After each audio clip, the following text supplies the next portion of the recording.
In today's video, I'm going to be explaining the exact reason why your stop loss is getting hit. I'm going to teach you how to identify the highest probability areas of supply and demand and how to use liquidity in combination with these zones. We're going to be doing a full trade breakdown explaining my entire trading strategy from A to Z.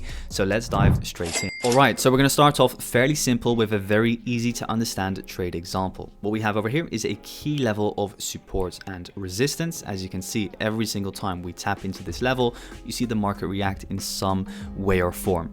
Next to that, we have a very clean impulse in towards the downside, which broke this area of support and resistance and broke market structure. And after that, we get a nice retracement back in towards that 618 fib retracement level. We get bearish confirmation with this bearish candle, and now you probably identify that you want to take a sell and you want to sell on this bearish confirmation candle. Now, what you see happening is that there is actually a nice impulse in towards the downside. We see a change of character by breaking the low over here, so there could be a valid trade setup and a continuation in towards the downside. However, if I press play, what you see is that your stop loss gets hit, and what I'm going to explain now is the exact reason why. Now, before we dive into the exact reasons why your stop loss got hit, we want to understand what confluences we're going to be using in today's video. So there are four main confluences which I like to use, and we're going to go through them one by one, with the first one being market structure. So when we identify market structure, we simply want to understand where the market most likely is heading next. Very simply said, market structure is just the impulse, the pullback, the impulse, the pullback, and the impulse back in towards the downside. If I were to move this drawing into the current chart, you can very clearly see that it resonates with what we are looking for. We are looking for further downside because the market is creating a lower low, lower low, a lower high, and a lower high. So obviously we're expecting a new lower low to be formed. So on the first side here with market structure, we are bearish. Now, looking at the second piece of confluence, we want to always look at supply and demand. So when it comes to looking for supply and demand zones, it's fairly simple. All you're going to be looking for is a strong buy up in towards the highs and then a very strong sell back in towards the downside. However, important with supply and demand, you always want to be looking at the most recent buy before the sell.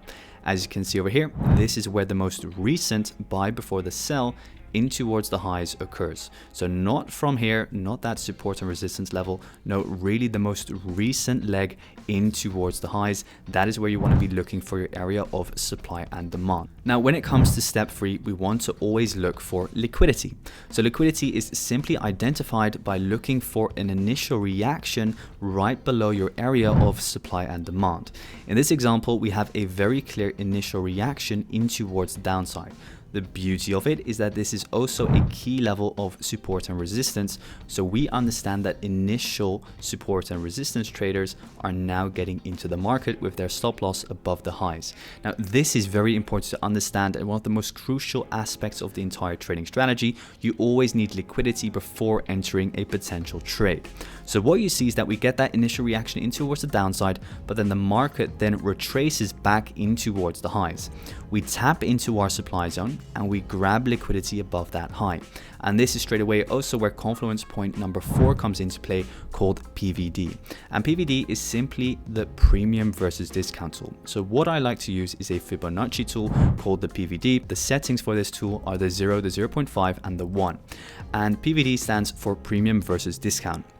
So when trying to identify a short, you always want to be looking for a short inside premium, and your premium level is everything above that 0.5 fib.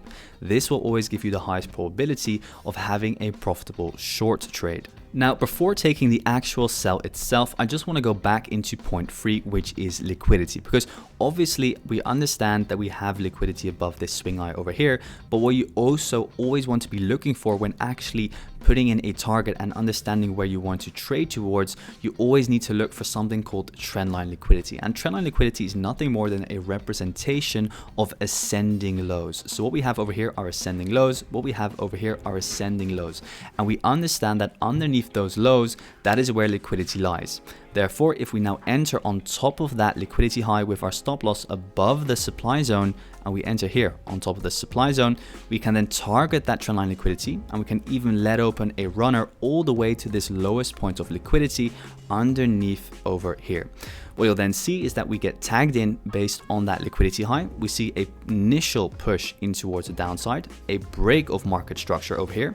We form a new supply zone on which we could have scaled in. Then we get another sell in towards the downside on which we could have scaled in, again targeting the overall liquidity. You see you get tagged in again, and then eventually we hit that full TP. That's it. I hope you understand the entire trading strategy through this video. If you have any questions whatsoever, make sure to let me know in the comment section down below. Make sure to join our Discord server as well for if you have any questions, and I hope to see you in the next one. Thanks guys.